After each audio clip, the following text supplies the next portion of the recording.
Okay.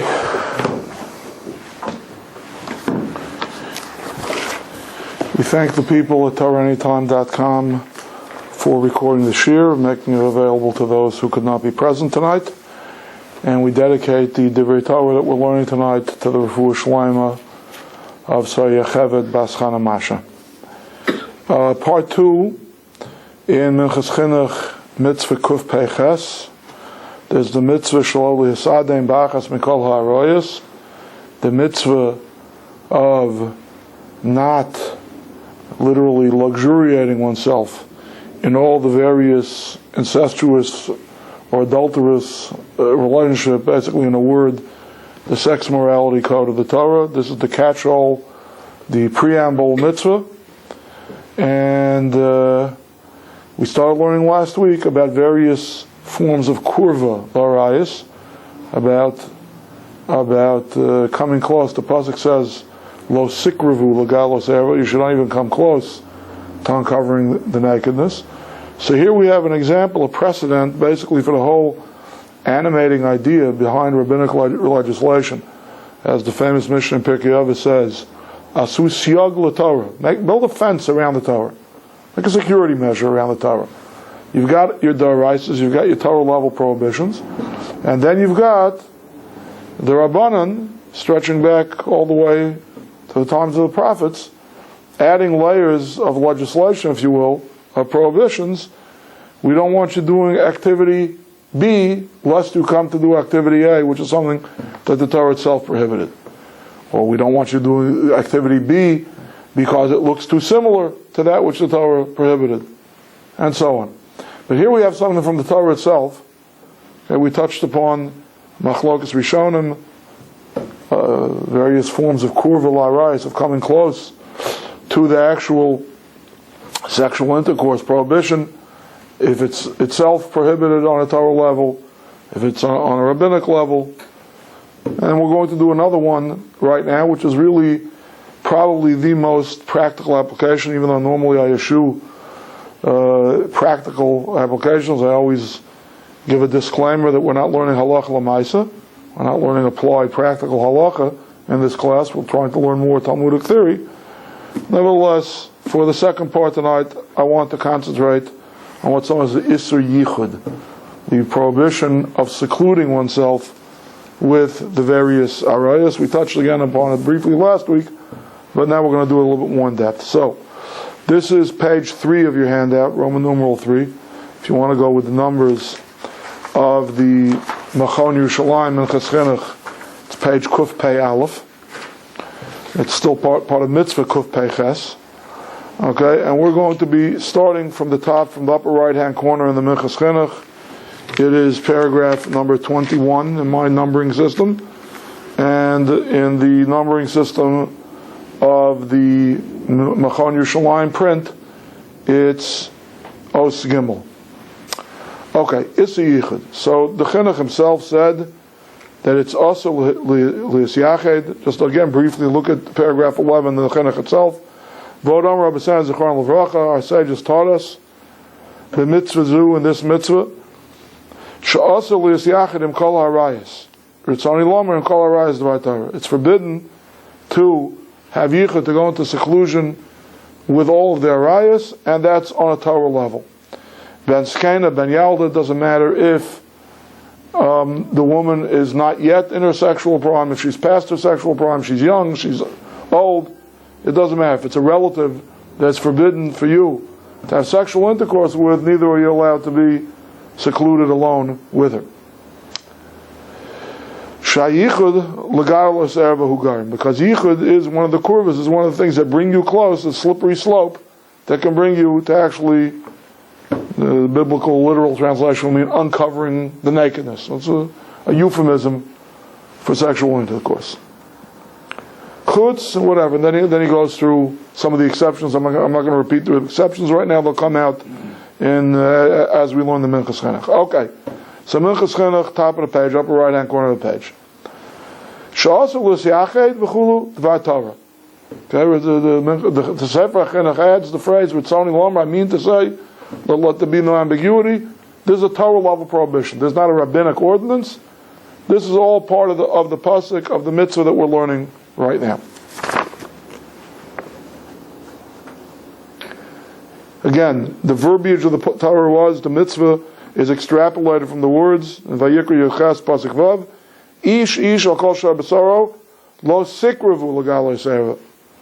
Each and every man, to any relationship of his flesh, should not even come close to uncovering their nakedness. So this is considered coming close. This is a slippery slope that will lead, no one knows what goes on behind closed doors. First you got to close the doors. Alright? Okay. So, Zeh das ha-taisus b'kama mekaymis. The Sefer HaChinuch is reiterating the opinion of Taisus. Taisus says in various places throughout Shas that the Isur Yichud for Arayas is itself an Isur D'Oraisa. It's not an Isur D'Rabbanan, it's not a rabbinic level prohibition, it's a Torah level prohibition. Besides the Zayin Amar Alf D'Ramaschal Nida, or Zayin Amar Alf D'Ramaschal HaTaira. Okay, he cites two examples where Taisus expresses his opinion, seconded by the Sefer HaChinuch, that's an Isur D'Oraisa. V'ayin Rambam kan perikav bez halacha beis. Take a look at the Rambam here in the 22nd chapter, the second halacha of this Hilchos Yisur Biyah. Shekasav, the Rambam writes, Da'ichud midivrei Kabbalah hi. Yichud is divrei Kabbalah. Kabbalah, when the Rambam used the words divrei Kabbalah, he does not mean Madonna's red band, although that would be also not also not Kabbalah. It might be coming close to Arayas. I don't know. It's quite questionable exactly. Okay, he doesn't mean Kabbalah the way it's used idiomatically today to mean the mystical tradition in Judaism, the hidden secrets of the Torah, the non-revealed part of the Torah. When he says the words Divrei Kabbalah, and this is an echo of the way the Talmud itself often uses the words Divrei Kabbalah, it means that it's something that's derived by the rabbis. Okay? Now, the way the Minchat Chinuch is using it here, okay, he seems to be positing a machlokes. The Taisus and the Chinuch hold one way, and the Rambam dissents. The Rambam holds that the Isur Yichud is only an Isur D'Rabbanan. It's a rabbinic ordinance. And that's what he's reading into the words Divrei Kabbalah. Okay. Other Mefarshei Rambam, and I think the Minchat Chinuch himself, have in several places stated that the Rambam will sometimes use the words Divrei Kabbalah not to connote a mitzvah or law that is of rabbinic origin, but of non-explicit derivation. If it's not davar she'atztukim ma'iden b'eh, if it's not something that the biblical literalist would say, hey, look, here it is, chapter and verse in the Torah. If it's something that you need one of the Yud Gimel Midah Shatar and the Drashas behind, what we call Torah Shabbal Peh, right? Torah Shabbal Peh does not automatically equate to Isser or Takanas D'Rabbanan. Agreed? Mm-hmm. Some of you learn out of a Kal V'chaimer, some of you learn out of a Gezer Shava, right? These are not explicit in the Torah. A biblical literalist would deny there being the will of God, but we Prushim, we followers of the Mefarshei HaTorah, the ones who believe in Torah Sheba'al Peh, that an oral law was given to decode the encoded messages in the written Torah, and equally given at Sinai. So just because a thing is derived using one of the 13 hermeneutical principles does not automatically make it a D'Rabbanan. It was taught by the rabbis. It's taught as part of the oral tradition. But it doesn't mean it's a piece of their original legislation. So that's a little bit of a debatable point and an unclear point. And it seemed to me in my preparation for this class that later the Minchat Chinuch seems to backtrack and take that approach to the Rambam. But for right now, he seems to be positing this argument between the Taisus and the Rambam. The Taisus holds that Yichud with all the Arayas, with all the various relatives, is awesome and HaTorah, is forbidden by the Torah. And the Rambam holds Midivrei Kabbalah, it's only a Din D'Rabbanan. It's a rabbinic origin. Not a rabbinic derivation, but a rabbinic origin. V'ayin Beis Shmuel Simon Chaf Beis of Cotton Aleph. Shekasav the Divrei Rambam who rak remez. Al kain ein malkin elamakas mardis. The Rambam understood when he read the Gemara that talks about the Isur Yichud. Yeah. So The Rambam understood that was only a remez, an illusion. Okay, it's not a full-blown, a full-fledged drasha, as we call it. More of a remez. Some other places one calls that an asmach the ba'alma. Sometimes the rabbi would, it's the old famous mashal. The Kotzker Rabbi liked a few of the Dubna Magid's Mishalim, and one of them was that somebody asked the Dubna Magid how he had such a perfect parable for every moral lesson, for every moral takeaway that he wanted to preach. He always seemed to have the perfect story. And somebody asked him, how do you do that? So it's easy, I'll explain it to you with a parable. He said, there was once a Russian nobleman who fancied himself a great archer when he was in the Tsar's army. He was in the archery division, and he considered himself something of a marksman, of a sharpshooter, and he used to go out for target practice every day. And all of a sudden, he's on a leisurely ride on his horse through the countryside, and he can't believe his eyes. He sees a bunch of targets lined up on a wall, and a young boy, a 10-year-old boy, and every single one is a bullseye. Every single one is a million. He's never seen such accuracy in his life. So he says, young lad, come here. Could you demonstrate your archery style? How do you do this? He says, sure, easy, no problem. Pulls an arrow out of his quiver, pulls back the bow, lets it fly. Didn't hit the broadside of a barn. Not only did he not get into the bullseye, he didn't get into any of the rings. He hits a blank piece of wall. Then he runs up to the wall, and he's got some paint, and he takes out the paint, and he paints a target around. You think that I'm so brilliant and creative that I originally come up with these perfect parables that bring across my moral teachings. You got it all wrong. I collect stories.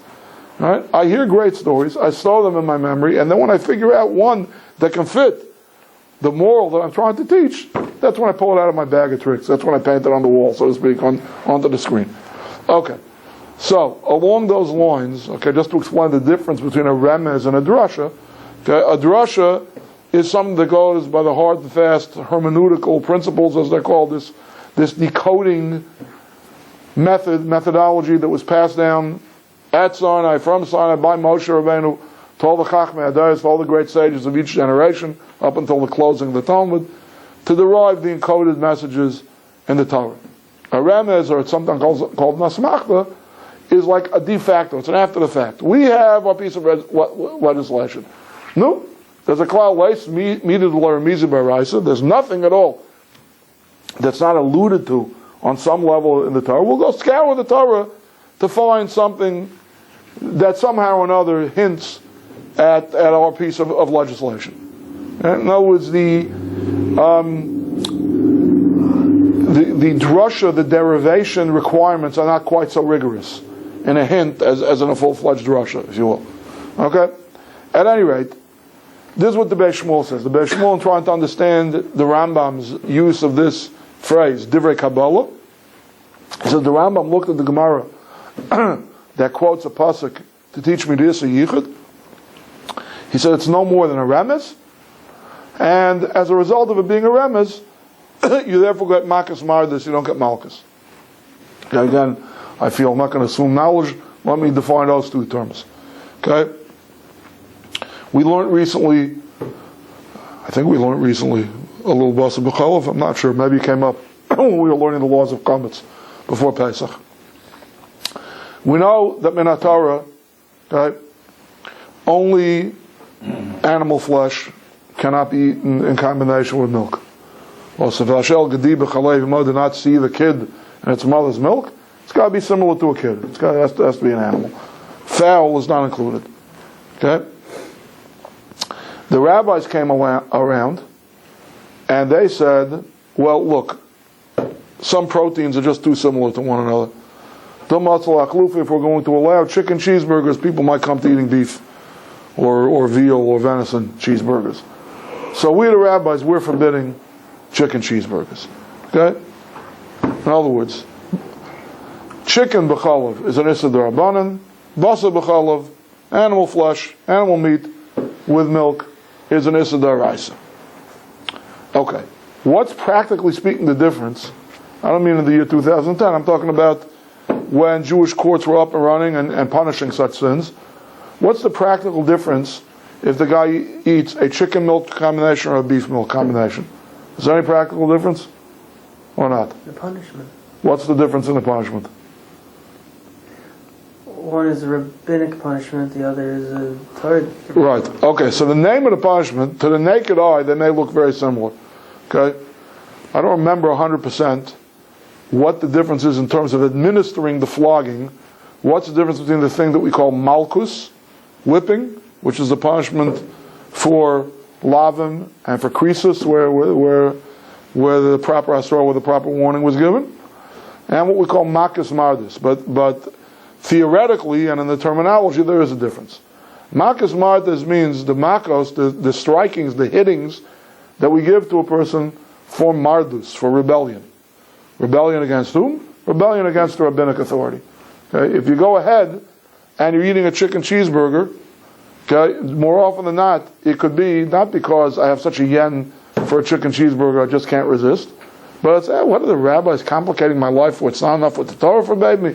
Torah forbade me beef cheeseburgers. The heck with what the rabbis say. I'm eating my chicken cheeseburger. I don't have to be firmer than the Torah. Okay? So there's an element of mardus, of mered, of rebellion, in particular, when we're talking about Isurim the Rabbanan, hence the terminology makas mardus. In terms of the actual number of floggings, or how the flogging is administered, if memory serves me correctly, according to the Rambam, there is no difference. Nevertheless, we want to know the terminology.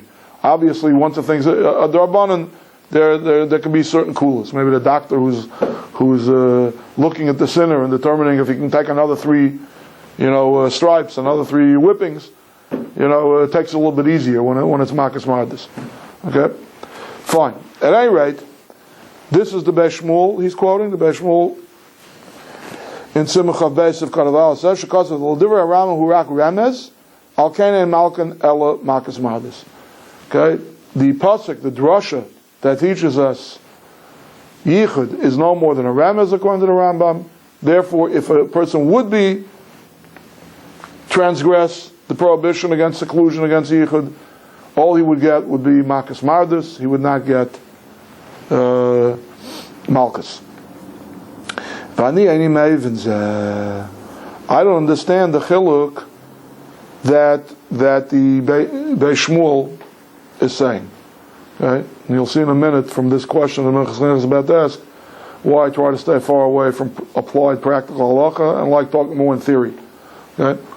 As long as he was saying Issa D'Rabbanan, Issa D'Oraisa, Minatayr, Midrabbanan, we were okay. Once he starts talking about Malchus and Makas Mardis, there he runs into trouble. Why?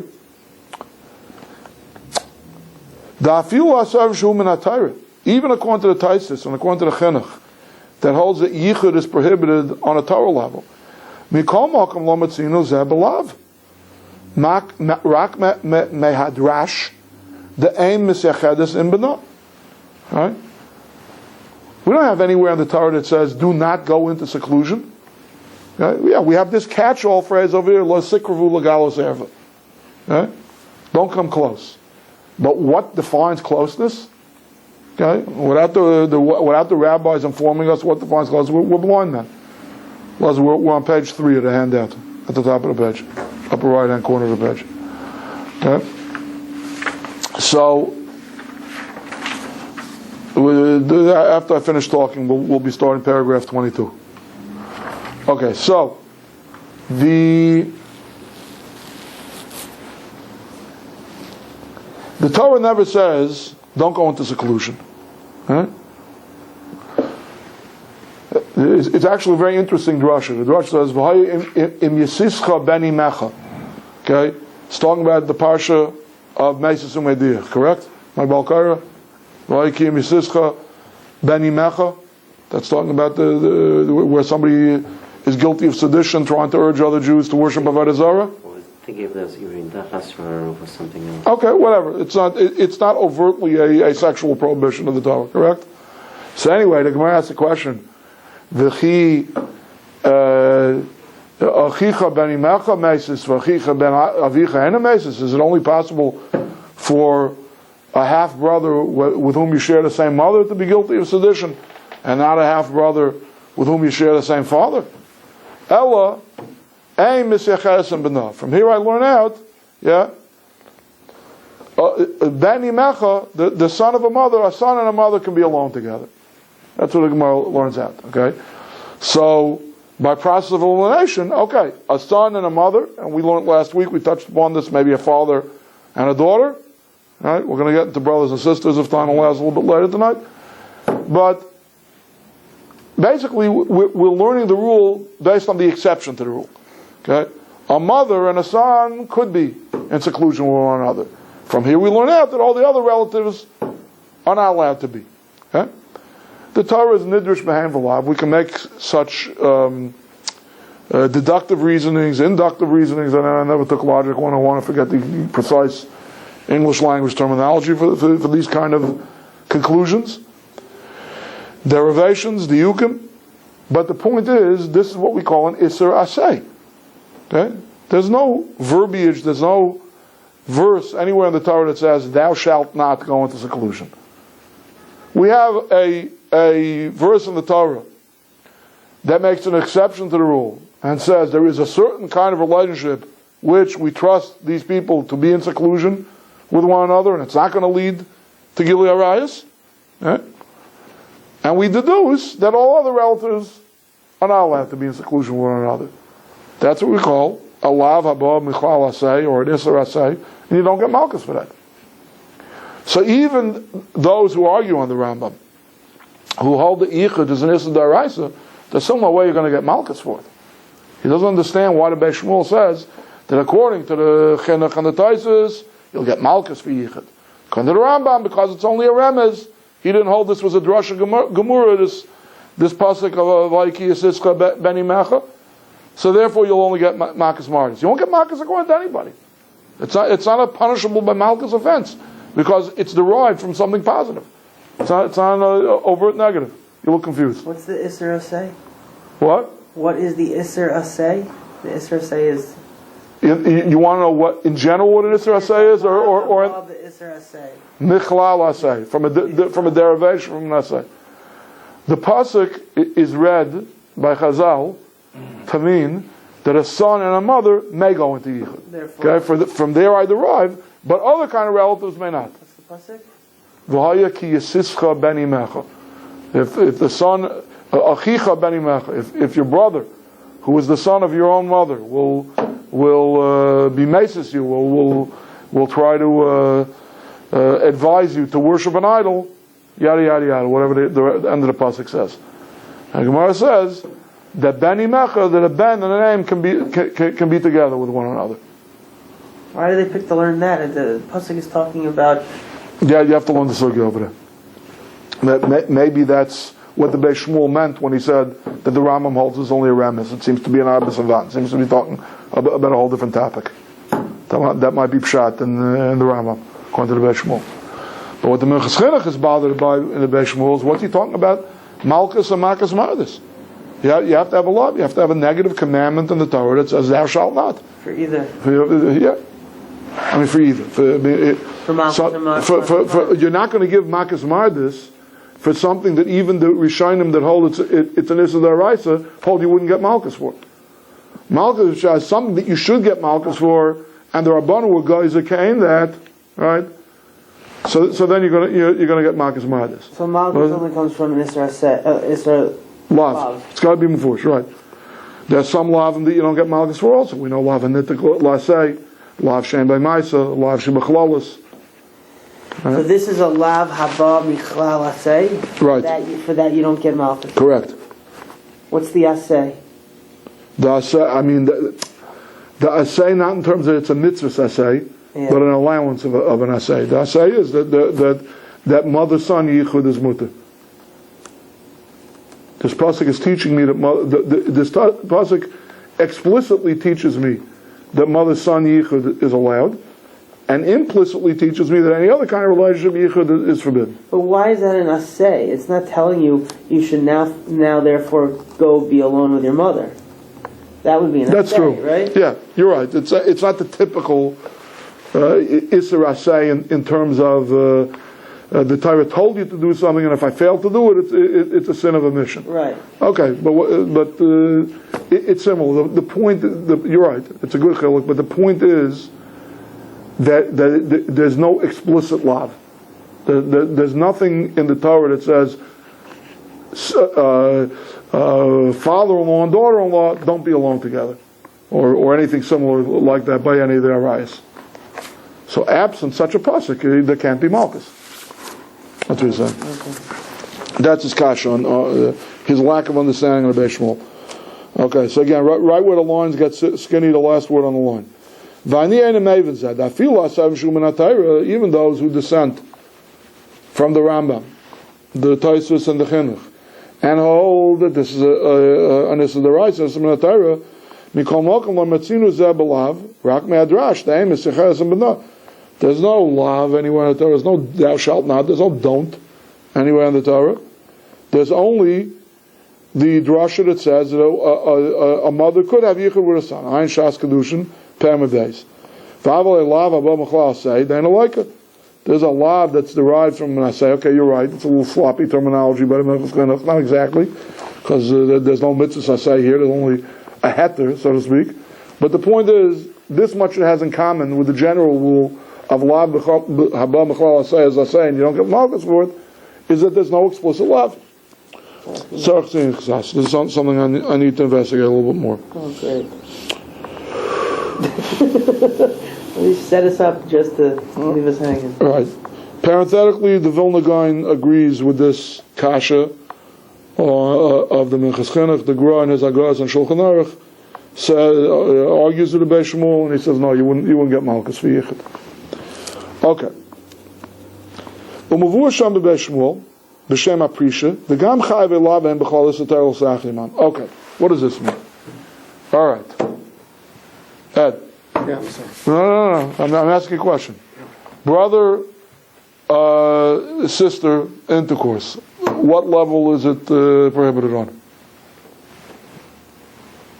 If a brother sleeps with a sister, what level crime is that? Probably What? Well, D'Oraisa, because we see with Noach and... Okay, D'Oraisa, what kind of D'Oraisa? D'Oraisa on the level of eating pork? Or something more serious than that? Huh? I would say yes. Okay, you'd be correct. Yes. Do you know what level of seriousness it is? No, it's Okay. Okay. All right, well, let's put it this Very way. high level. Eating pork is corporal. Adultery is capital. The Torah has something in between. It's called an Issa Kares. It's a heavenly punishment. God cuts you off from the people. It's an argument among various Rishonim and Mashmatzim from different Gemaras exactly what that means. Well, every capital is considered to be that plus. Okay. Anyway, fine. How about a Kohen with a divorcee? That's also a prohibited sexual union. On what level is that prohibited? Is it the same as pork? Is it as bad as brother sister? Is it worse? Is it like adultery? Not as It bad was as allowed at one time, I read in it. What? It was allowed in the Torah, but no marriage, just I think cohabitation between a couple. Okay, good point. Yeah, that's a debatable point. If it's got to be derech ishus or if it's casual sex, yeah, there may be that chiluk. But let's assume for a moment, like the stricter opinion, and even if it's casual, even if it's not for the sake of starting a marriage, it's still prohibited. On what level is it prohibited? They say not as severe, because only his status that made it, not It's hers. qualified as Lav, kares, or mises bezdin. No commandment punishable by corporal punishment, kares, a heavenly punishment, or mises bezdin, a capital punishment. What is it? father. Love. It's a garden variety love. It's the same thing as eating pork or wearing a wool linen combination. And there are other things that are only on the level of love. Many of them apply to Kohanim, but there are a few that apply to rank and file Jews as well. Like see a Kaddish of Nei Yisrael, say a Kaddish of Midnai Yisrael. We'll learn as we go through the Minchat Chinuch. We'll see some practical applications. So here's the question. Okay. A mother-in-law and a son-in-law, a father-in-law, a daughter-in-law are not allowed to have yichud together. They're not allowed to be in seclusion together. If they would actually have intercourse together, That's a very severe sin. That's more than your garden variety sin. That's an Issachar. Okay? Mr. Friedman with Mrs. Himmelfarb, adultery. Seclusion would be an Issa D'Oraisa. What about Mr. Cohn with the currently available Miss Divorcee? Okay? Even if one thing does lead to another in the slippery slope, and they actually have intercourse, that's only going to be punishable by an Issa Lav. It's only going to be a corporal punishment at worst. Okay? Can such two people have yichud with one another or not? Assuming there's nothing else going on, assuming she's not neither, assuming that there's no other isurim involved. They're not related to one another at all. There's no incest factor, neither by blood nor by marriage. Okay? The only prohibition over here is a Kohen cannot be intimate with a divorced woman. Yeah? Are these two people allowed to be secluded alone together? Good question. Okay, so let's go. Probably not, because that's Let's go to the videotape. I mean, let's go to the Minchas Chinuch and see what he says. What do you think? probably not, because that's the fence around the Torah by not even. Okay, so you're saying that they wouldn't be allowed to, but it's only on a rabbinic level. What about the Rambam, who holds that even father-in-law, daughter-in-law seclusion is only a rabbinic level prohibition? So then would you get a free pass to a Kayan and a divorcee? Do we always knock it down one level? Yeah. Okay, sounds more or less reasonable. Let's see what they have to say. Okay, again, this is paragraph 22. The Beis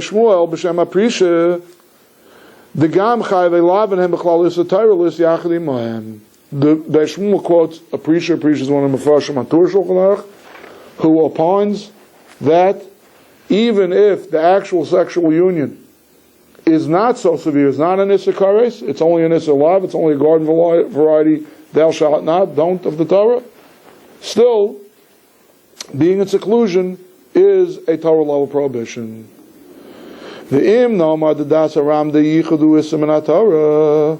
Okay, it's very hard for me to read these lines. Okay, I have to admit my own ignorance. There's no art scroll in Chinuch yet.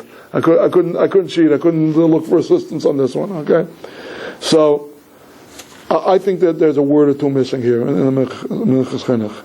Okay, I think what it really needs to say is uvazed nuchal loimer. He's trying to bring a proof to where the Rambam got his shita, where the Rambam got his opinion that Issa Yichud, even for an Issa Kares, even for a relationship that's Kares, is only Issa the Rabbanan. And here he's going to say his proof. V'im namad the Dasaram the Yichud who Issa Minatara. I mean, he just got finished saying that the Rambam holds that Yichud is not an Issa Minatara.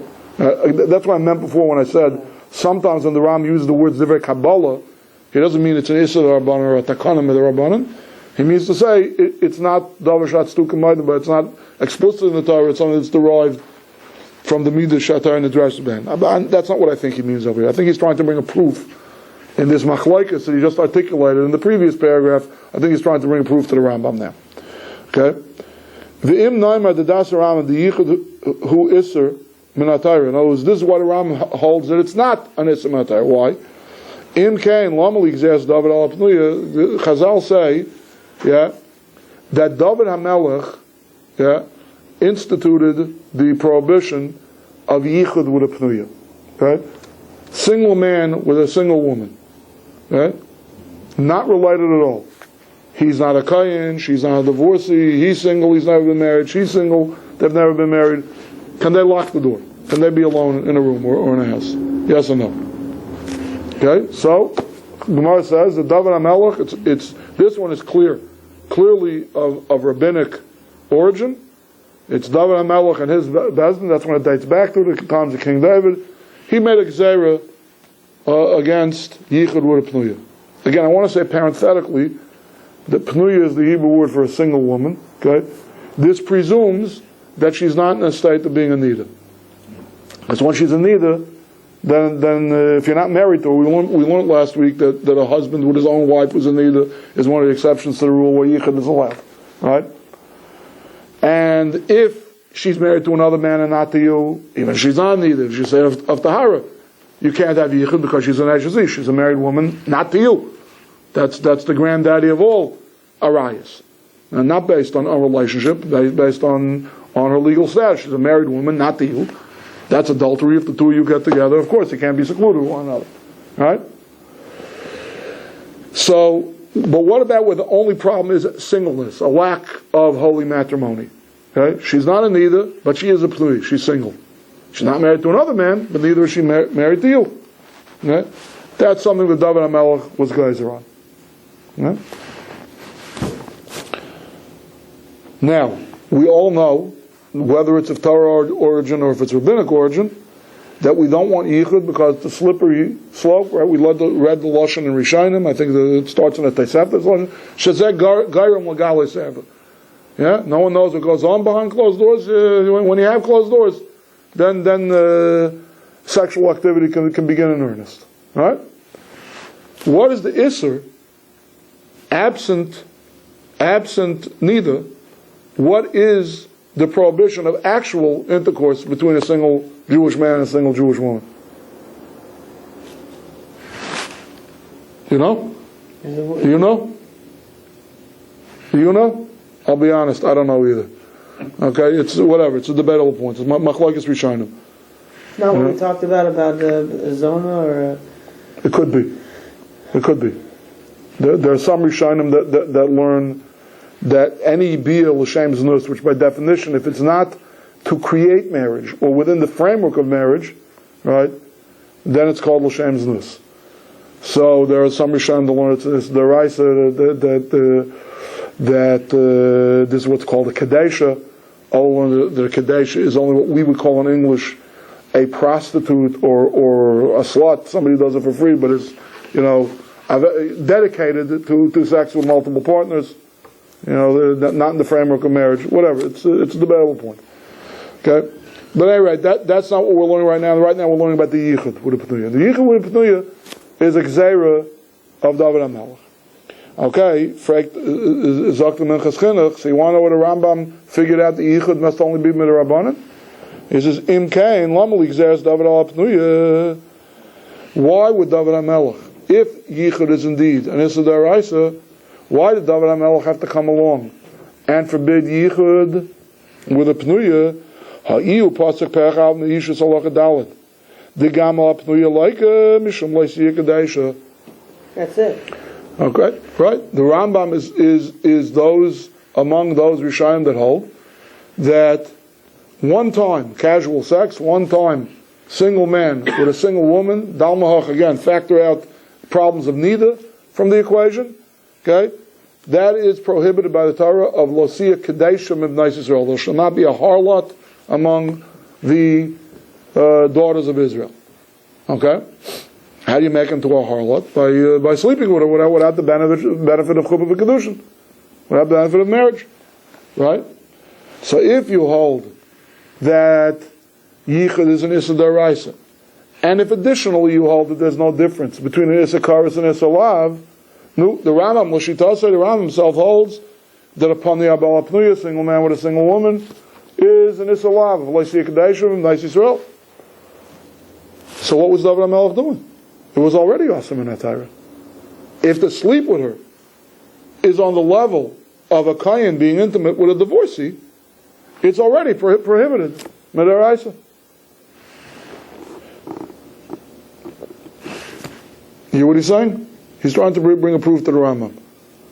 I think that's what he's trying to do. As nearly as I can make out the words over here, he's trying to bring a proof to the Rambam. If the opponents of the Rambam are right, okay, if the whole idea of Yichud is the Rabbanan, and we don't know the exact history, when did the Rabbanan decide to aser Yichud on all the various arayas? So historically, David HaMelech came along, whatever, I'm not going to go into the historical reasons right now.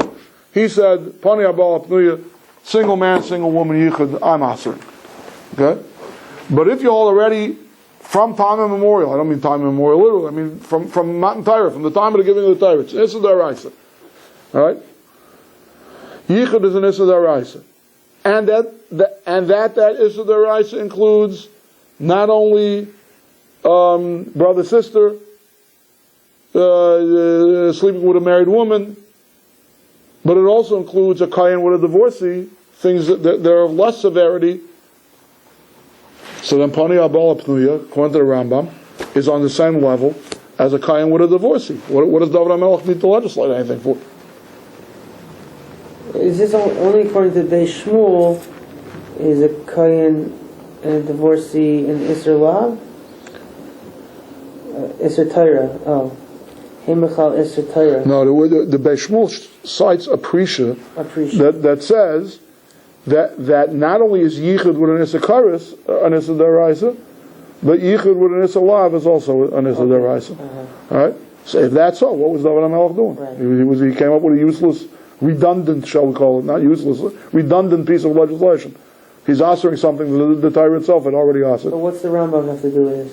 No, but in paragraph 21, in the first paragraph, right. he brought a machlaikas Rishonim. Taisus holds the Yichud as this the Raisa, the Ram holds Medivir Kabbalah, aka and this is the Rabbanan. Okay. He's trying to prove the Rambam Shita. The Rambam was bothered by this kasha, so it must be that the drasha of Ahayki Yisischa Beni Mecha is only a remes. It's a smachta ba'alma, and the whole thing is only a Rabbanan. So the Rabbanan came and they applied it to what they wanted to apply it to. David HaMelech was earlier. He applied it to what he wanted to apply it to. You get it? Okay.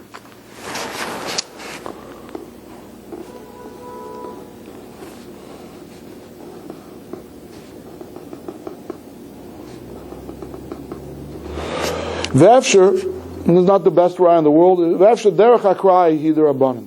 L'shitas Harber Yishayim. Okay? Derech hakrai means you should pardon my unreformed expression. We would call it one night stand, casual sex, derech hakrai, right? That's only an Issa D'Rabbanan according to Mani Rishayim. Huba b'magid Mishnah Sham. The Gam Das HaRambam, the Dafka Miyucheres L'Znus. Even the Rambam who holds that Pani Abala Pnuya, that a single man with a single woman is the Issa D'Araisa of Lysia Kadesha M'nais Yisrael, he still holds that the word Kadesha means somebody who's Miyuchedes L'Znus, dedicated for Znus, for non-marital sex, for extramarital sex. Okay, well, again, what we would call in our vernacular a prostitute, or if she doesn't take money for it, there's another ugly word for it, whatever. Somebody like that is prohibited with an Issa D'Araisa, right? But just getting intimate with a non-married woman, whatever, two people's yen for one another overcame them. One thing went to another, and it just happened. That I'm not saying that the guy's a Boy Scout, that I'd sit him on the eastern wall of my shul, but I don't know if that's an Issa D'Araisa. He's saying that he's saying that the Rambam Shita is it's only when the woman is miyuchedes l'znus, okay, or in the case of the law of Lysia Kadesh, B'nai Yisrael, there's such a thing as a man being dedicated for znus also. Right? There's a word for that too. Prefer not to sully my mouth with it. I've already gone overboard. The Gam Das Aram the Dafka miyuchedes l'znus. Okay, u'ledivri aprisha, after the chayve esa gam kem v'chol arais k'may chayve lavin. It could be that according to the Prisha, Chayve essay, okay, there are certain unions that are derived from this concept of lava b'machal essay. Okay, it could be that they are also considered arise like Chayve lava. What he means to say is, and therefore it will be forbidden to have yichud with them. Okay, the examples are not coming to me off the top of my head. Okay, we're now doing paragraph 23. The ein loken al bias chayve lavin b'loi kedushin chutz me'almana l'kayin gadol. Okay, this is what you were alluding to before. Okay, the Rambam's shita is that an almana, a widow, who is intimate with a kayin gadol, even if it's casual. Okay, we're not doing this in order to get married. That's a lav, and that's punishable by corporal punishment. But all the other Isurei Kuna, a divorcee, a chalala, a zaina, a lot of different things it says in the Torah. If you remember when we learned the sugya in this Minchas Chinuch class of Ein Isser, Chalal Isser, we spent quite a bit of time on the various categories of women that are prohibited to a Kohen Hedyot, to a rank and file Kohen. Right? At any rate, any of those, the Rambam holds, it's only if he's doing Bia Derech Kedushin. He's having sexual intercourse with her, but for the sake of marrying her. Right? Because the way the Torah expresses the prohibition is different than in the Parsha Rise. And the Parsha Rise always says, Legali Sevasa, Legali, don't uncover her nakedness. And by the women that are prohibited to a Kohen, it always says, Lo Yikach. Yeah? By the Kohen Gadol, it says, Hu Isha Bivsu La Yikach. Kicha, taking a woman, yeah, has a connotation, not just of physical union, but of legal union, aka what we call marriage. Alright? So there are Rishonim, and the Rambam among them, the Minchas Chinuch is telling us here, that holds that the malchus that would accrue, the corporal punishment that would accrue, and aka that's a litmus test for the law. The negative commandment of the Torah for a Kohen and a divorcee, yeah, is if he's Mekadosh would be. This is how he wants to affect the marriage with her. Parenthetically, what happens if a Kohen marries a divorcee? Let's say without sex. A Kohen goes before two kosher witnesses and slips a ring on a single divorcee's finger, and he says, Harat Mekudeshli B'Dabazu Kadash Ma'aseh B'Yisrael. Thou art betrothed to me with this ring according to the law of Moses in Israel. Are they married or not? Does the woman need a get from the Kohen? Yeah. No. You say yes, you say no. Why do you say no? It's a forbidden union. Okay, why do you say yes? He's right, it's a forbidden union. Yeah, but it's not a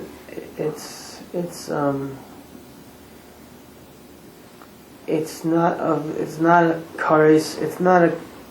It's not a love that has kares associated with it. It's not. I don't know exactly. Okay, I'll come back to you in a minute. So, are you familiar with the terminology mamzer? Yes. Okay. Do you know the difference between the Hebrew mamzer and the English bastard? Yes. Okay. When a man impregnates a married woman, not his own wife, what are the children of such a union called? Hamza. When a Kohen impregnates a divorcee, whether it is his wife or not, whatever. When he got her pregnant, she was divorced. She was legally divorced. Wrong. Not a mamzer. Really. That's something called a chalal. Such a fellow, even though his biological father is a Kohen, can himself not serve as a Kohen. He can't duchen, he doesn't get the first aliyah, and the times of the temple, he couldn't serve in the temple, he couldn't eat truma. All the rights, privileges, and extra duties accruing to a Kohen do not apply to him. But, unlike a mamzer, he's free to marry any Jewish woman that he wants. According to Jewish You didn't know that till a minute ago. Yeah, I still think, according to Jewish law, that No. if you can't marry a girl, Right. the child is a mamza, and the Kohen is doing it. Okay, so you should know this again. This is the beauty of a Minchas Chinuch shir. We're going to go on a little stream of consciousness over here for a moment. Okay, there is a Shas sugya, primarily located at the beginning of Masechtas Tamura, that discusses this issue. Kol ma da'amar Rachmana loy savid. Anything that the Torah said, thou shalt not do. I'avid. If you did it, or what we call in common Mishnah Berurah lingo, b'di'evid. Right? B'di'evid is really a mispronunciation word of b'di'i avad. In that, if you did it. Okay? Or post facto. And fancy, if I want to sound like an intellectual college professor, borrowing from Greek or Latin. I don't know which one is it, which language is it post facto, Greek or Latin, whatever it is. Right? If you did that which the Torah told you not to do, mahani or lo mahani? Did it accomplish what it needed to, or didn't it? Okay. What does this mean in a broad sense? Okay. When the Torah says, "Thou shalt not," okay, in Hebrew, yeah, lo, fill in the blank. Don't do this. Don't eat that. Don't whatever. Okay. Is it saying you may not or you cannot? You shouldn't. Okay. I'm asking you again. Is it saying you may not or you cannot? Here's the rub. You may not. Okay. Here's the rub. Okay. Kana means it's Okay. it's nullified. Possible. It's nullified. It's a non. Well, I know you're a Balkar, but I don't know if you do Steinmeck and Echatagim. Do you know how the Targum Onkelos renders the words lo suchal, as in lo suchal lachal bisharecha? Lo suchal definitely means you cannot, correct? Yeah. Lo asa. Les loch rishu is the Yes, way the I- Talmud Do not have you have a permission. vision. Okay, so you see that there is a conflation in the Torah between the concepts of may not and cannot. I'll tell you what it's doing at the beginning of Masechtas Tamura. Okay? The Torah says that when a guy dedicates a carbon, a guy goes into his flock, pulls out a sheep, and he says, okay, this sheep, it's going to be a burnt offering, it's going to be a peace offering, whatever it's going to be. Kodesh Lashem, this animal is consecrated unto God. So the Torah says, Lo yachlifenu v'lo yamero. So you should not swap it and you should not substitute for it. You did. V'haya. I forget exactly what it says. V'haya im yachlifenu. I don't know what the Lashon is. V'haya hu smurasa yakadosh. If you do, b'diavad, you shouldn't ought to have done that. But let's say you do. Is your swap effective or not? And the answer is yes and no. The Kedusha did get transferred to the new animal. Okay? The holiness, the sanctity. It did not get transferred off of the old animal, which obviously gives room for both opinions. Exactly. Right. You were trying to swap from A to B. So to get the Kedusha off of A onto B, that part you accomplished. You weren't allowed to do it, but once you did it, you accomplished that part. To remove the Kedusha from A, which was also part of what you were trying to accomplish, that you did not accomplish. So you see how this is going to be the springboard for the discussion of anything that the Torah told you not to do, post facto, if you did it, was it effective or not? Okay, so it just so happens that we paskin, it's machlokes in the Mishnayos already, in the Gemara, but we paskin halacha l'maisa, we paskin Kedushin is typhus and chayav elav. What that means is, if it's only a garden variety prohibition of the Torah, the Torah said, Kain Gadol, don't marry a widow. Kain Hedyot, don't marry a whatchamacallit, a divorcee.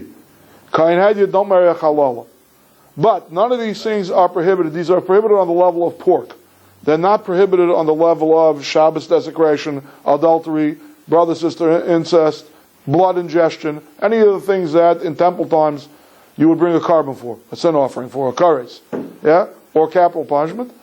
The rule is, there is an opinion in the Mishnah contrary to this, but the rule, the halacha l'mais is, kedushin typhsim by b'diavad, post facto. If you did it, the marriage is valid. He was right, you were wrong. If a kayan marries a divorcee, they are a married couple. It's a strange marriage. It's a married couple that is not allowed to be intimate with one another, but if she ever wants to marry another man, obviously a non-Kayan, she's going to need a divorce from her new Kayan husband. If a child comes out of this union, he's not a Kohen. But he is But not a what is mamzer. he? The Okay, halachic terminology for that is a chalal. Somebody who has been, as in Chilul Shabbos, desecration, somebody who has been desecrated from his higher level of consecration of being a Kohen. That's the halachic terminology for the union of a Kayan and anyone a Kayan wasn't allowed to marry. doesn't fall into the Yisrael or Levi or obviously not a Kohen. He gets demoted to Yisrael. He's no longer a Levi either. You can't give him Meiser either. Okay?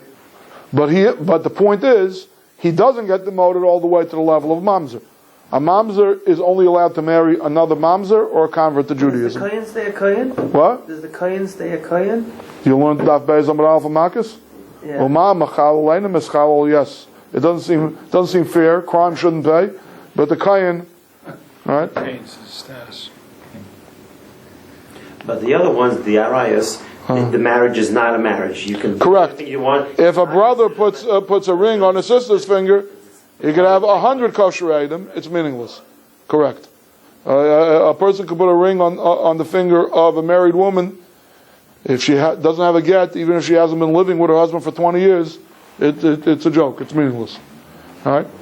So we say kedushin is not typhus in chayve krisis, but kedushin is typhus in chayve lavin. Okay. Will a rabbi marry a Kohen knowingly? Marry a Kohen to a divorce? If he's a reform No. rabbi. So how do they do that? Because the rabbi is window dressing. The main guys unbeknownst to the rank and file audience in attendance, the main people at a Jewish wedding ceremony are the witnesses, not the rabbi. You need a rabbi perhaps to determine who is or who is not a kosher witness. Are second cousins kosher witnesses? Can they serve together? You need a rabbi to determine that. But what effectuates the marriage is not the rabbi's presence. It's not even the rabbi pronouncing the benedictions. It's the man putting the ring on the woman's finger, saying the proper thing to effectuate the kinyan, and the witnesses witnessing it. That's what makes a couple married. Okay.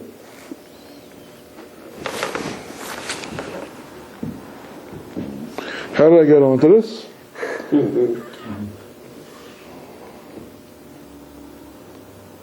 Oh, but you're talking about Mother Kohen Gadol. The Yisrei. Actually, one second. Is there a crave?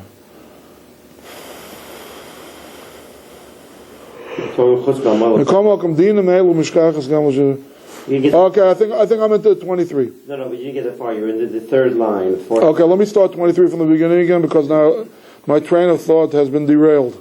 I hope there have been no casualties. Well, it would appear to me the Ladas are unpacked as a Mr. Rabbi Allah base. The ain like I'll be a chayv elav and b'lay kedusha chutz ma'amol kan gal. Okay, here we go. Okay, Stan, what you were saying before, that those women prohibited to a kind. So first of all, let's get this straight. It's already on a much lower level than all the arayas, the incest code, and the adultery code that appears in Parshas Zachar Mos Kedoshim.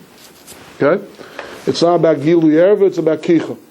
The Rambam is among those Rishonim that hold that it's not allowed for a Kain to just be intimate with a divorcee, or with a Zayna, or with a Chalal, or other categories of women that a Kain's not allowed to marry. But the Malkus, the actual corporal punishment, the lav of the Torah, what the Torah was prohibiting was Bia Derech Ishus. Sex within the framework of marriage. If he's marrying her through an act of sexual intercourse, if he put a ring on her finger or gave her a document that effectuates the marriage, and now they're being intimate with one another, that's what you get Malkus for. But just a casual sexual intercourse between a Kayan and a divorcee, that's not Malkus, that's not the law of the Torah. Okay? Nira, the B'chol Chai B'lav and Ein Isser Torah D'Yichud. It would seem to me that in all of the Chai B'lavin, there is no Torah level prohibition of Yichud. Okay. So now I'm utterly confused, because I thought the Rambam held that even by Nisakaris, there's no Torah level prohibition of Yichud. Which is why I say, I think over here the Minchas Chinuch seems to be hedging his bets, playing both sides of the fence, and thinking that maybe when the Rambam says Divrei Kabbalah, for the Isi Yichud, all he means is that it's not explicit in the Torah, it's something that's from a drasha, from a hermeneutical derivation, but it still would be an Issa Torah. It may be an Issa Torah, but it would not be an Issa Torah vis-a-vis Chayve Lavin, it would only be an Issa Torah vis-a-vis Chayve Kairis. The Gam Nira, the Gam Krevish, because of a Rabbi Magid, Hanal, the Ladas, Aram, and Malkus, Rak Issa Torah. After Gam Kain, B'chol Chayve Lavin. Given then like an Alabiyah, and Issa Torah ala Krevish. Okay. He's saying that other forms of kreva that we learned before, hugging, kissing, besides yichud, right? For a kayan and a divorcee, there would be no issa Torah for that, right? Because since the actual act of sexual intercourse is not prohibited with a lav, okay, then there can be no issa kreva, there can be no asering, no prohibiting of A on a Torah level, lest you come to B, if B itself is not prohibited by the Torah. That's the argument that he's making now. Okay? So a Kayan could go into Yichud with a divorcee, or with a Chalala.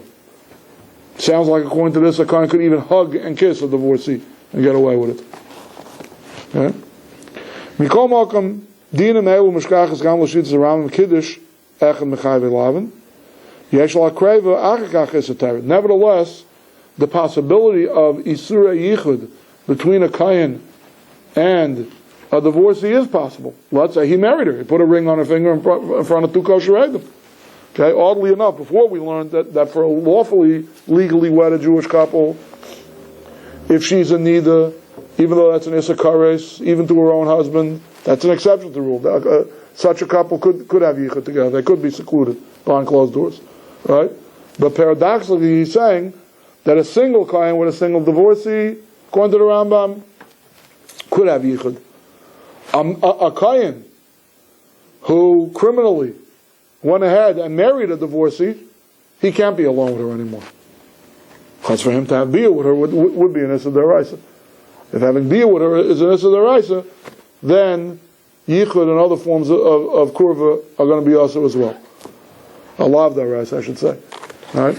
If having bia with her is not the lav deraisa, so then there's no issa kurva. Yesh al krev achach is a Torah v'gam al yichud v'advar pshutim. Okay, it's simple to him, it's not so simple to me.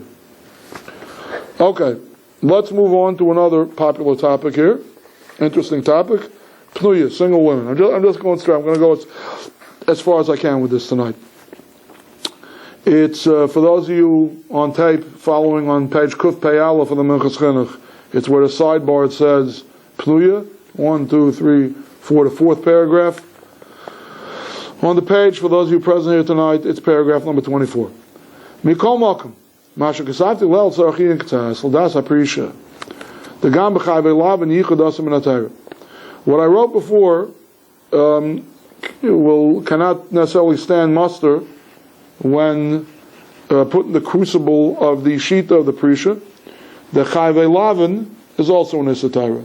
Right? In other words, a Kayan with a Grusha, a Kayan Gadol with an Almana, they also cannot have yichud, and that's also a Torah level prohibition. That's what the Prisha said.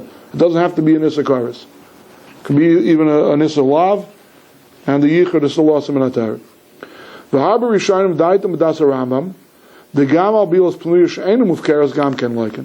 Okay, the Rambam himself is ambiguous. It's not clear. We cited before some Mefarshim, the Maganishna, and some other Mefarshim. Noisa Kalim of the Rambam say that the Rambam holds that the Issa Daraisa of Panuya Bala Pnuya, a single man with a single woman, both of them were Jewish, is only if the woman is Mufkeres Laznus. If she's somebody dedicated to non-marital sex. Okay, what we would call a prostitute. Yeah? But other Rishonim learned that the Rambam, no. The Rambam holds even a one-night stand, even somebody who's generally not a loose woman or a loose man, but if they're not married to each other, it's still an Issa Daraisa. It's still the Issa of B'leisi Kadesha. Yes, question? There's no money, there's no prostitution. Okay, we're getting caught up in the difference, the dissonance between English semantics and Torah semantics. That's why I asked you before, if you know the difference between a mamzer and a bastard. Okay? What the Torah calls a zona, and what a modern Israeli calls a zona, or a modern American calls a prostitute, or some other uglier synonyms, are two completely different concepts. Okay? Fine. The word we're dealing with over here is not zona. The Isser, if the Isser applies for a single woman, is a Hebrew word Kedesha. Now you can hear, even if you're not great at Hebrew, you can hear alliteratively that Kedesha actually sounds like something having to do with holiness, right? Kedusha, right? Kedushin, our name for marriage is Kedushin. What do you mean? That's somebody who's mufkal laznus, who's ready for all comers, so to speak. All right? So the answer is the baseline level meaning of the word kedusha in Torah means neither holiness or spirituality or any of the other ephemeral, nebulous, conceptual English words we often use. It means dedication. Okay? Lahagdish, okay, it means to dedicate, to say something is set aside for a particular use. And it's interesting, the Gemara Masechta Avodah Zarah and elsewhere, when you want to talk about an animal that a pagan, that an idol worshiper, right, wants to bring as an animal sacrifice, the Gemara's euphemism for that is muktzah. Huktzah l'avodah zarah. Right? As in laws of muktzah on Shabbos, when something is set aside dedicated for weekday use. It's not meant to be used on Shabbos. That's the concept of muktzah. All right? So there's a common denominator between kedusha and muktzah. Basically, both words mean dedication for something. Okay? So Kadesha, in this context, some Rishonim learn in the Rambam that's what it means, dedication for znus. What do you do for a living? I have sex with men. That's okay. Whether you get paid for it or not is beside the point. That's your business. Okay, but that's what the Hebrew word Kadesha, and that's this that we're talking about. Okay. So again, so machlokes Rishonim in the meaning of the Rambam. The Rambam says it's an issur d'oraisa. Is it only by somebody who's mufkeres l'znus, or in another way we would say it, dedicated for znus? Znus meaning again non-marital sex, or could even be a one-time union. Okay. V'harbi Rishonim daitem b'das Rambam. The gamal be'ilas pnuya she'enu mufkeres gam ken like it. Even for the bia of a single woman who is not mufker, aka dedicated for znus, you would also get malchus. I'm perak tazayim esrabiyah. Take a look over there in the Rambam, and you'll see the various Rishonim that wrote commentary on the Rambam. They argue about this. Im kain hi midivrei Kabbalah.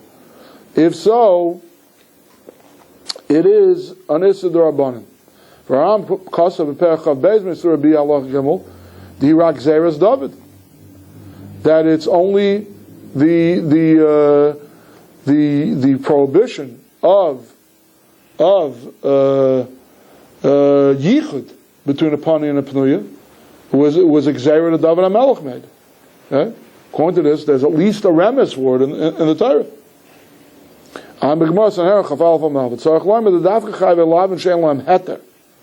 Okay? The only chayve lavin that the Prisha was talking about, that there's an issur yichud on, are chayve lavin that are permanently asur. There is nothing that can ever be done that will allow a mamzeres to live with a born Jew. There's nothing that can be done. There's no halachic remedy.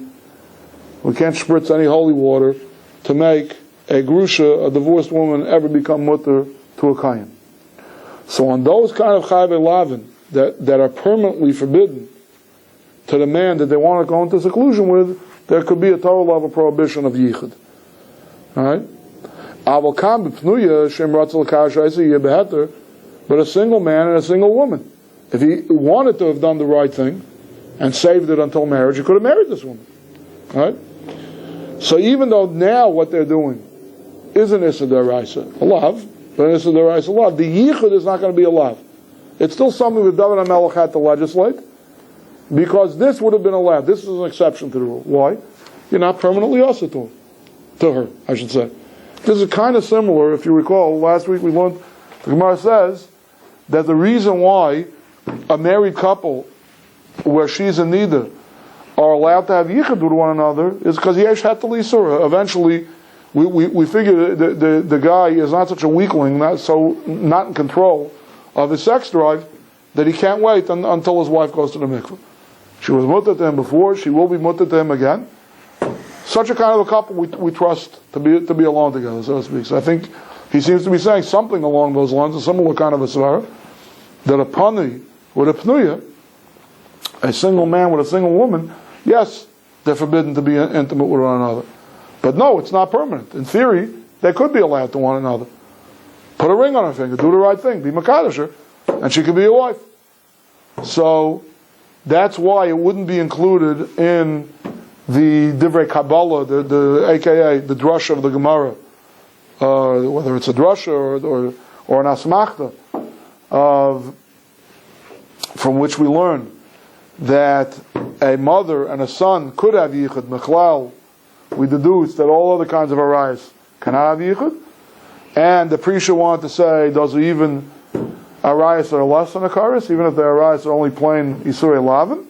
Says the Minchas Chinuch, there was still room for David HaMelech's piece of legislation. Why? Because even the Yisurei Lavin that the Prisha says the Yichud is also Midaraisa, there are only Yisurei Lavin which the relationship is and will be permanently forbidden.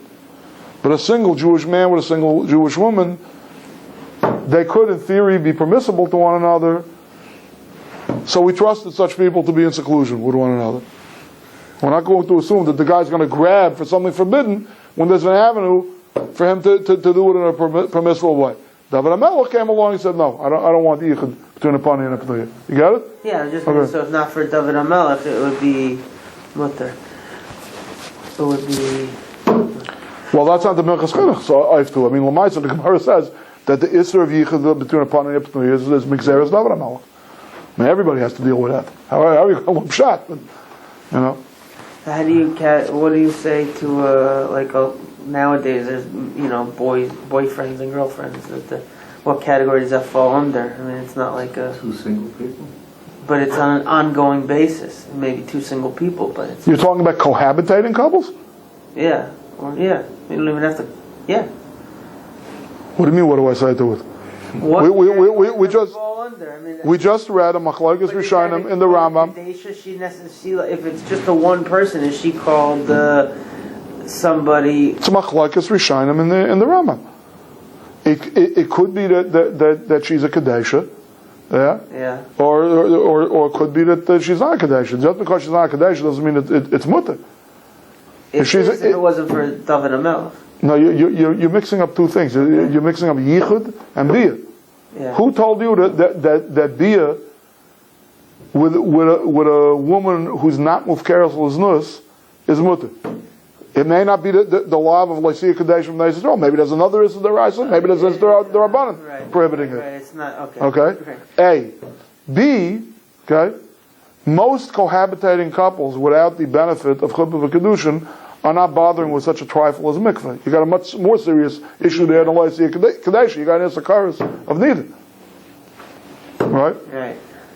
Big problem. Okay. Not to mention, though, Yeah. that people who are cohabitating like that can be considered they're making house. All right. They consider them married. There's one where the people you do the ring, you can get married, or the kesef, or whether the ring, or living together But like a married couple. If that were the case, why would Rav Moshe said that it's better nowadays that if you're not religious and you're getting married to another Jew, that it be done in a non-orthodox way, because when they get a divorce, They won't need a kosher get. Yeah, I don't know what you're talking about. What are you saying? I was saying that if you set up house, even without it, Why does it have any halachic significance whatsoever? what are the three ways to make him to marry? Kasef Shtar and Bia. Okay. So Bia. Was he Ba'ilah L'Shem Kedushin? Did he ever say Mukadeshli? Aleph. Beis. How does Eidus work for that? Do you have any idea how Eidus is supposed to work? No form of Kedushin works without Eidus. How do you have Eidus for Kedusha Bia? Do you know what trust me, the people who are trying it don't know the halach either. Okay? And finally, okay, we don't do Kedusha with Bia since the times of the Gemara. Rav Mangid, Aman the Makash Bia. Rav used to give Malkus. Okay? At the times of the end of the Tanoim already, Rav used to give Malkus for those who would do Kedusha Bia. So a couple who do not go through the legal marriage, are a panuya and a pnuya. and they just and they're living together. I don't care if they're living together for 25 years. They're panuya and a pnuya. Okay. I usually, you know me, I'm usually very reticent about pronouncing halacha l'maisa. I'm not going out on a limb on this one. It's open and shut. Okay. 24. Mikol Malcolm. Makrasavdi le'el tzarachin k'tzas l'das aprisha. We did this. 24. We did? 24 we did? Okay, fine, I'm sorry. On to 25. Nida. The sidebar here is Nida, for those of you following on Torah anytime. Vayan Taisus. Shevesi le'elois alef she'ikshu kivin the yichud deraisa who, if yichud is in a deraisa, alfa gavdem divrei Kabbalah, muchach the mutter l'sachad the manida the sug b'shashanim ksiv. Oy. What Taisus did he bring a nice alf? Did we do that together? We did not do that together. You know what? I think I'm going to skip this and go on to another one. Let me just skim this quickly because... Hold on one second.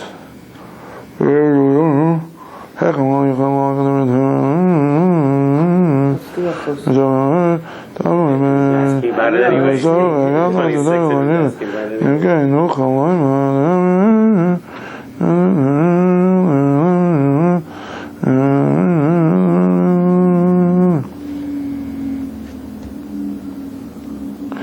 Okay, yeah, let's move on to number 26. Chutz min ha'em. Okay, on tape, that's the second to the last paragraph on the right-hand side with the sidebar chesed. Chutz min ha'em b'na. Okay, so he's going on another passage now in the Sefer Chinuch itself. Sefer Chinuch, when he's talking about the Isur Yichud, enumerates the exceptions to the rule, and his three exceptions to the rule are: a mother with a son are allowed to have yichud, a father with his daughter is allowed to have yichud, and a married couple while she's in nida are allowed to have yichud.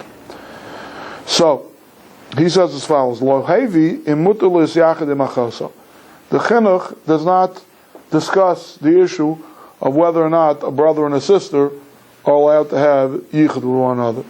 Obviously, if it's forbidden for a biological brother and sister to have yichud with one another, this could make for all kinds of domestic problems of a nuclear family living together if either one of the parents are out of the house at the time. All right, it would be. We better hope that there's some heter for this. But let's read on. The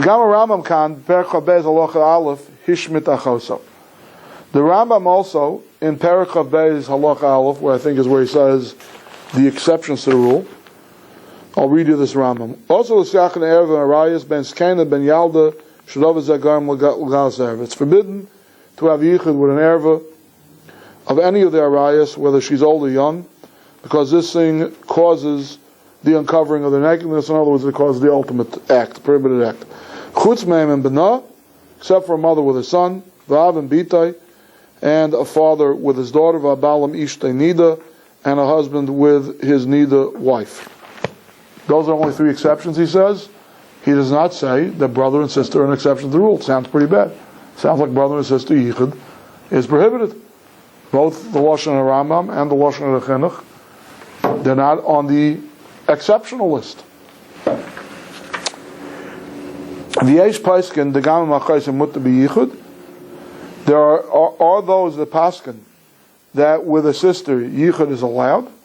Avalo diras keva, but not setting up house together. Okay, I've known cases where you had old bachelors and old spinsters, and they shared an apartment. Yeah. Right? It doesn't seem that there's any permissibility for that. It doesn't seem like any of the poskim allow for that. Even if the poskim allow within a nuclear family, a younger brother and sister, where the parents are coming in and out, where you could have yichud like that, even if it sounds like maybe even the parents go on vacation, and even that sounds like a debatable point. Here, he says there are poskim that allow it. It sounds like the way he's learning, the Rambam and the Sefer Chinuch, they don't allow it. Right? But certainly nobody would allow a mature and adult brother and sister sharing the same apartment. What are doors like? I met one couple. Yeah, What? I've seen a lot actually in the hospital. It's a long story. They hired me. They lived in fear. They were somewhat religious, but this was Barbara Cohen and Bill Cohen. You don't have to mention names. I'm just making up the name. Oh, okay. And they lived in a house that their parents left them. Right. And when their neighbor left, they think the neighbor put a curse on them, and they wanted to hire me to hire a Jewish witch to relieve them of the curse. And if I was a con man, I mean, someone could have gone to town with these people. I mean, they lived in fear. It's a terrible thing. You're right.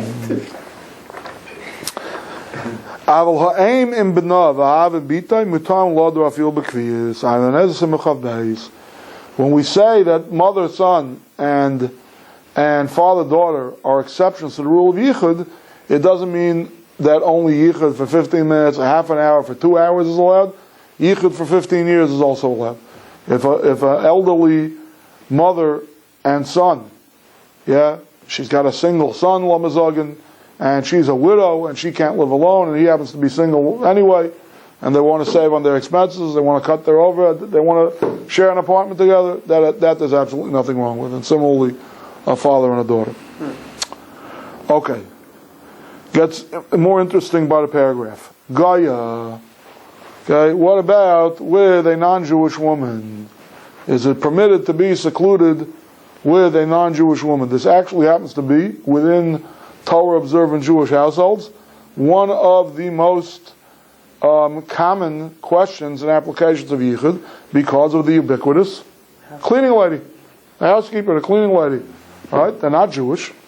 Okay, it's certainly not permitted to be intimate with them. On what level? Hopefully, we're going to get an education about that in the paragraph or so, right? But basically, we're going through this whole sugya over here.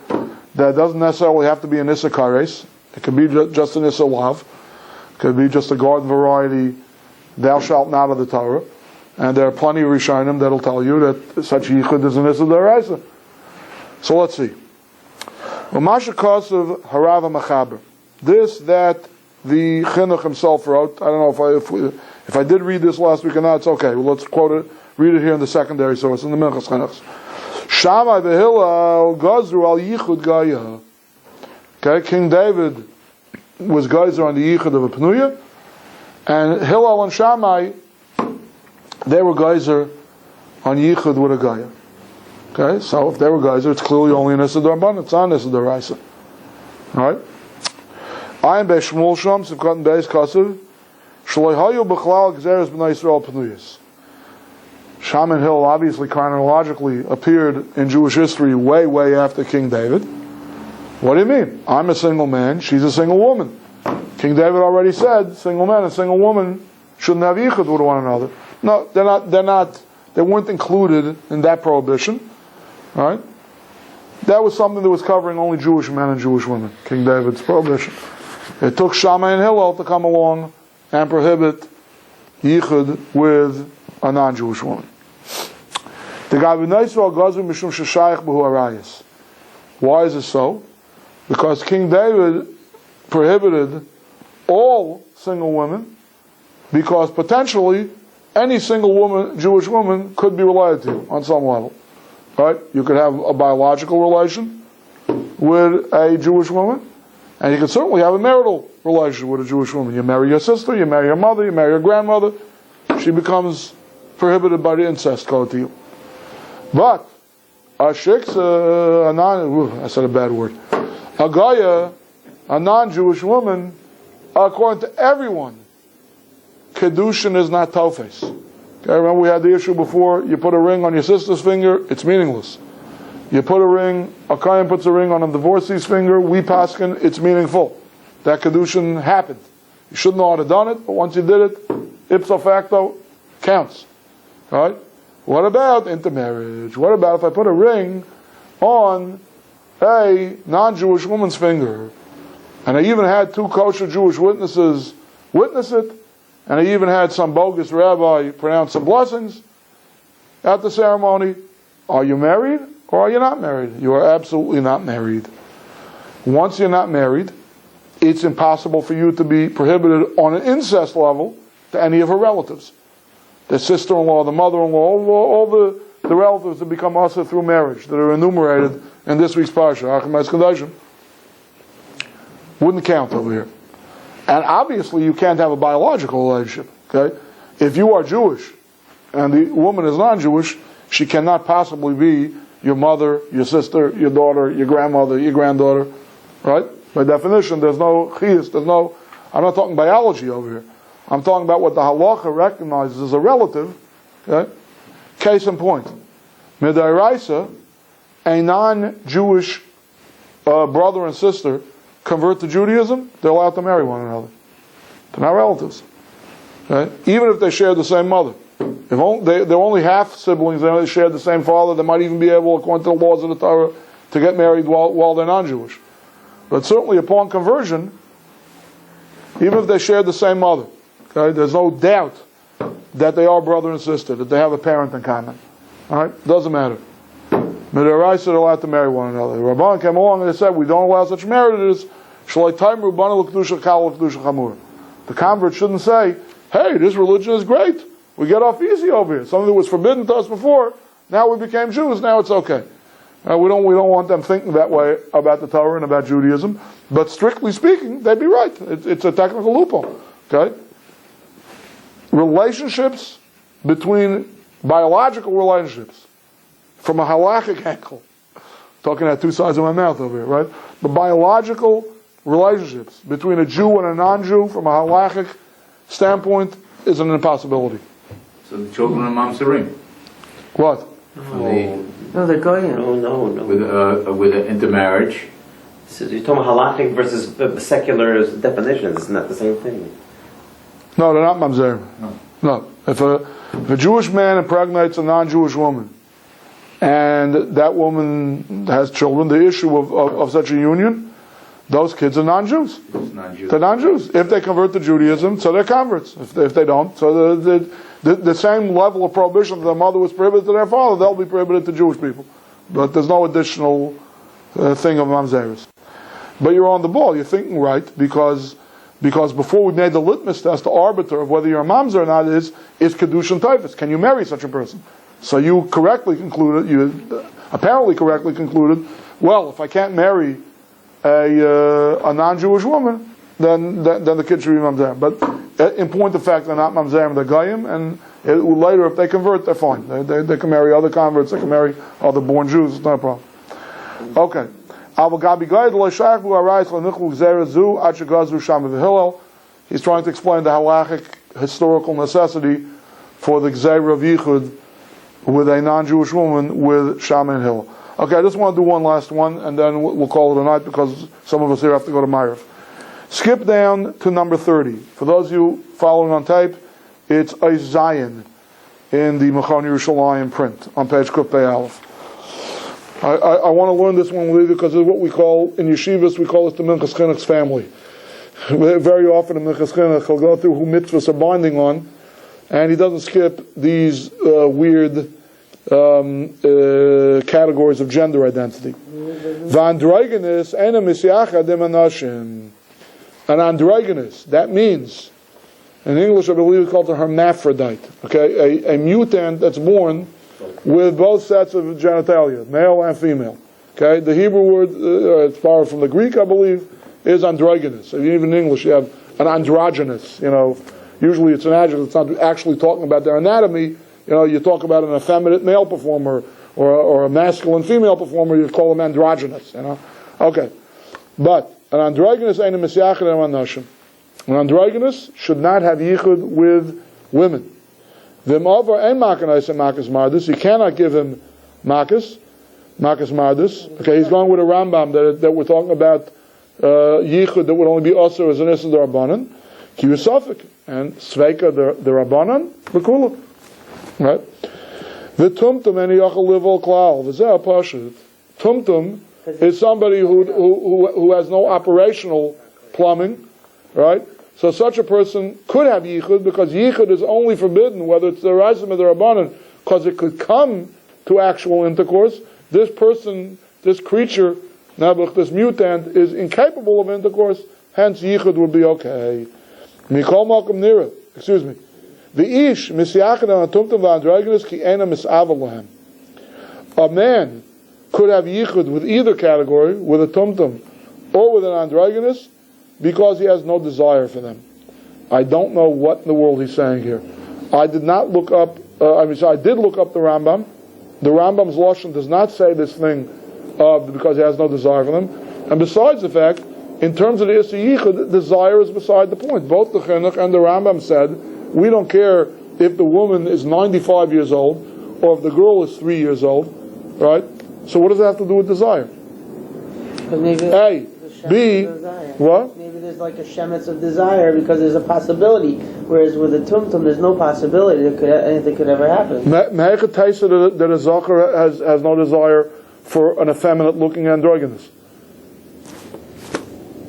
Let's say the guy, the creature, I should say, presents itself to the world as a female, and is curvaceous like a female and dresses like a female. How can you just make a blanket statement that there's no desire? What? The Rambam that he's quoting, I didn't find him use these words. The Rambam is Perchav Beis Halacha Yud Aleph. The Lashon Rambam is androgynous ein misyachad anashim v'im misyachad ein makanais v'im neishu safik aval ish misyachad im androgynous v'im atumtum. Unless he had a different pin to the Rambam. End of the sentence.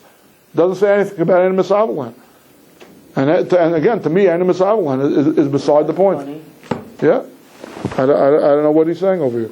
Funny strange. Mikol Malkum, Nira, Linyan Halav, the Kiruv Basar, after the Iver Misafik, after the Ein Iver, Tzarechim.